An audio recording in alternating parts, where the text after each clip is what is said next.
Toujours en procès contre son ancien employeur, Julien Lepay vient d'essuyer une nouvelle défaite d'après les informations dévoilées par l'Informé. Son licenciement de Question pour un champion a été jugé justifié. En décembre 2015, Julien Lepay se faisait virer de Question pour un champion, France 3. Après 28 saisons, l'animateur a été écarté après une décision de la direction, laquelle souhaitait rajeunir et féminiser ses têtes d'affiche. Sous le choc, celui qui s'est depuis fait remplacer par Samuel Etienne attaquait en retour son ancien employeur Fremantle, la société de production du jeu quotidien. Il regrettait qu'il n'y ait aucune cause réelle et sérieuse derrière son licenciement et dénonçait une discrimination à son égard. En cause, les propos de la présidente de France Télévisions Delphine Ernotte qui avait affirmé en septembre 2015 qu'il y avait trop d'hommes blancs de plus de 50 ans à la télévision. En guise d'indemnité, Julien Lepay réclamait alors 3,4 millions d'euros.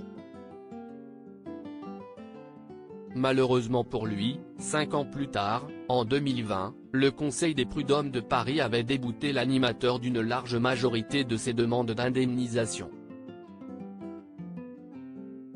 S'il obtenait de Fremantle un solde de tout compte s'élevant à 800 000 €, on lui refusait en revanche les 1,4 million d'euros pour discrimination en raison de l'âge.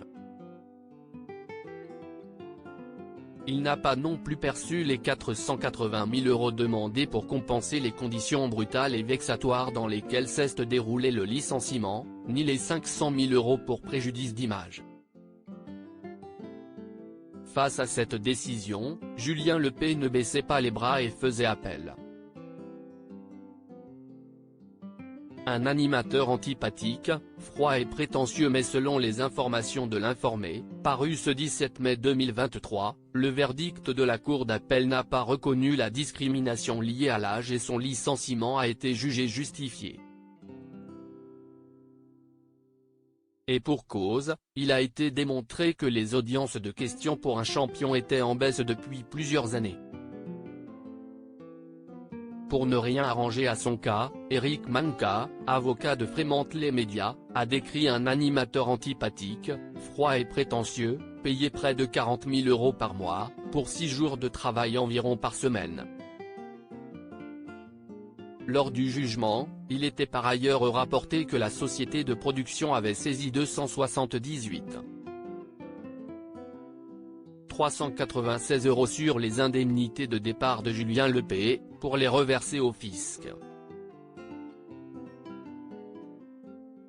En effet, la figure de France 3 devait la somme de 552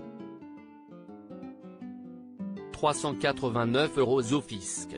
Les prud'hommes ont alors estimé que l'employeur n'avait fait que son devoir en retenant les sommes dues. Contacté par nos confrères, Julien Lepay n'a pas souhaité faire de commentaires.